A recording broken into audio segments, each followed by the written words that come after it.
Hi, my name's Angie, and I'm standing in faith for healing from breast cancer. When I was young, I was diagnosed with polycystic ovaries, and the doctors said that if I didn't start to have a normal function, then I might get cancer. At the time, I heard a voice say, "If you get cancer, I'll heal you." Fast forward 22 years, in 2015, I was diagnosed with invasive ductal carcinoma. I said, "God, if that was your voice I heard, then I've got to know." And the scripture he gave me was 1 Corinthians 2:5, that your faith should not stand in the wisdom of men, but in the power of God. What do you do with that? Do you trust the doctors and take chemo and radiation? Do you stand on their wisdom? Or do you stand in the faith and the promise that by Jesus' stripes you are healed? That was my choice. In 2012, I noticed a small, tiny lump in the top of my left breast. I noticed it because it itched. I didn't pay any more attention to it after that, and in 2015, I was gathering wood and just doing some things around the land, and I kept bumping it. And my husband said, "Please go get it checked out." So I went, and she said that I should get a biopsy. I had the biopsy in May, and it came back as invasive ductal carcinoma. So there began my journey. It took a while for it to start spreading. It didn't start spreading until 2019. It just stayed local as a lump under my skin. I actually caused it to spread by putting salve on it. That was CBD salve that some of my friends make. And I put a whole bunch of it on there, and it drew some of it, like it was visibly and physically, you could tell it was smaller.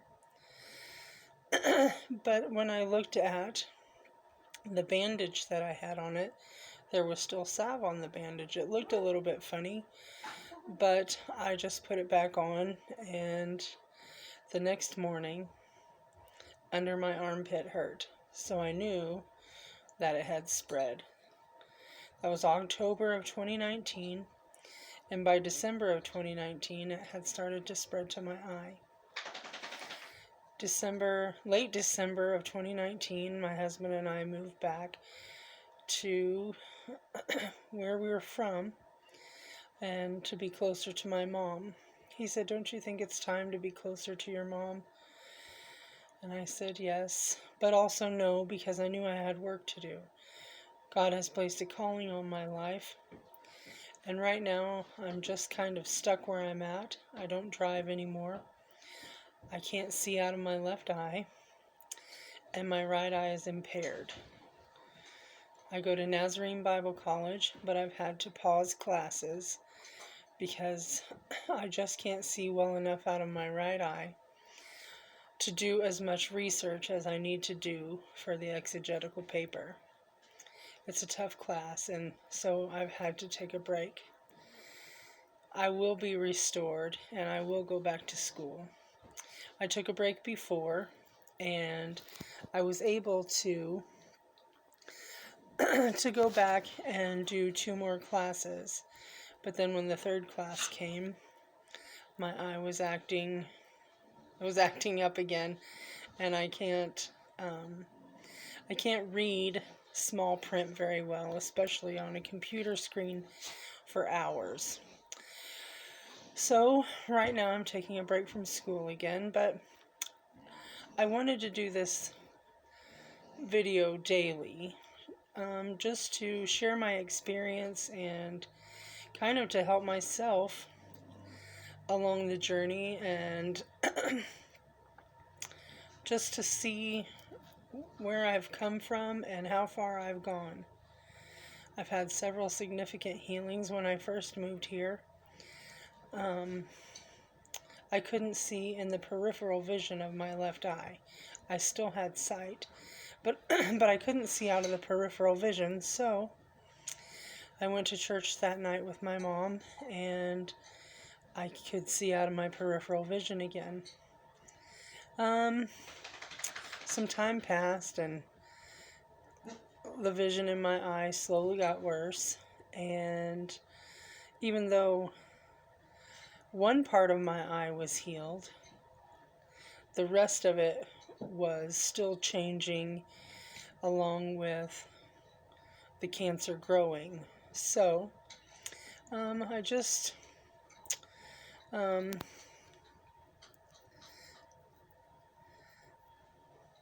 kept believing. I just keep believing.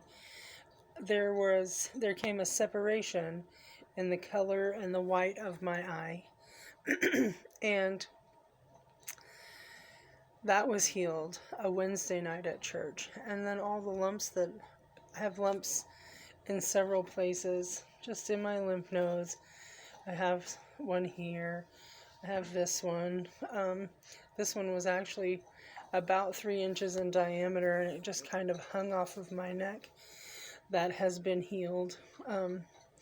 It's still there, and now it's just a hard lump instead of a big soft lump.